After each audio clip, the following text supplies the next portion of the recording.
ថ្ងៃនេះពូបានទៅយកអេលីចេញពីរៀនដោយសពមួយដងហើយពេលតាមផ្លូវមកផ្ទះហ្នឹងគាត់បានសួរពូថាប៉ាជូនកូនទៅទិញកៅអៅថ្មីបានអត់ដោយសារតែកៅអៅរបស់កូនឥឡូវហ្នឹងគឺថាមិនមែនចាស់ទេគឺដោយសារតែវារៀងចង្អៀតដោយតែបងប្អូនបានដឹងចឹងថាអេលីហ្នឹងគឺអាចនិយាយបានថាលូតកម្ពស់សឹងរាល់ថ្ងៃអញ្ចឹងអាវគាត់តែប្រហែលខែទេគឺថាឡើងចង្អៀតតែម្ដងអញ្ចឹងពូក៏ជូនគាត់តាមភ្នំពោតែម្ដងហើយនេះតាមផ្លូវបងប្អូននិយាយទៅដោយសារតែគាត់ទៅរៀនតាំងពីព្រលឹមរហូតដល់ល្ងាចអញ្ចឹងរាល់ពេលដែលគាត់ឡើងឡានគឺថាគាត់អស់កម្លាំងហងហើយណាមួយផ្លូវស្ទះផងដល់ពេលអញ្ចឹងទៅអត់តន់ដល់ហាងលក់កៅអៅទេគឺថាអេលីដេកបានឡើងមកឆ្ងាញ់អេលីដល់ហើយ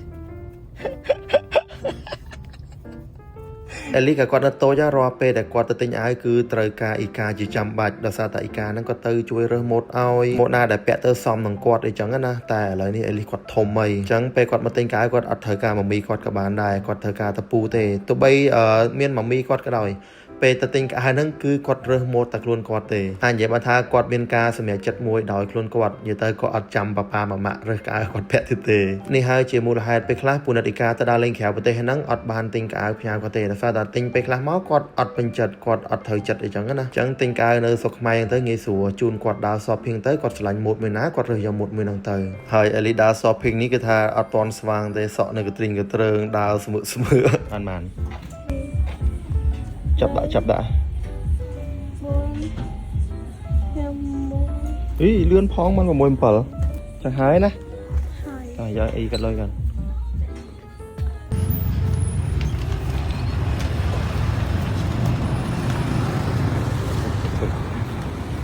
តែមើលឃើញថាអេលីក៏អត់តន់ស្វាងដេកចឹងណាចឹងចេញពីទិញកៅមកពូក៏បានជូនគាត់ចូលម៉ាតដើម្បីទិញរបស់របរញ៉ាំចឹងនៅកន្លែងម៉ាតនេះគឺថាអត់បង្អង់យូរទេឲ្យគាត់ប្រញាប់ដល់ហ្វាតាគាត់ចិត្តដល់ម៉ោងទៅរៀនចិនហើយចឹងនៅពេលដែលគេខ្ចប់អវ៉ាន់នៅគាត់ទាំងអស់ហ្នឹងហើយគឺគាត់យកញ៉ាំតាមឡានតាមផ្លូវតែម្ដងញ៉ាំបដាទៅល្មមដល់សាលារៀនចិនគឺថាគាត់ញ៉ាំអស់ល្មមសម្រាប់វីដេអូហ្នឹងក៏មានតែប៉ុណ្្នឹងដូចគ្នាអរគុណបងប្អូនកូនក្មួយទាំងអស់គ្នាដែលបានទស្សនាជម្រាបលាបាយគេជាភេសជ្ជៈពុនិតជាលេតអបអេលីចានិយាយទៅបងប្អូនមកដើរលេងវាថាមេឃក្តៅអើយក្តៅហើយ script ប្រម៉ូទដូចចានដែរទេដោយសារអីយើងលៀបនៅពេលដែលយើងមានតម្រូវការដដែលដូចគ្នាដោយសារតែមេឃក្តៅបែកញើសធំក្លិនជូរហ្មងនិយាយមែនអូយមួយរយៈនេះមានអារម្មណ៍មេឃក្តៅសាហាវអ្នកដែលគាត់អាសាបែកញើសធំក្លិនខ្លួនអីកុំភ្លេចលៀបលេទាំងអស់បែលីស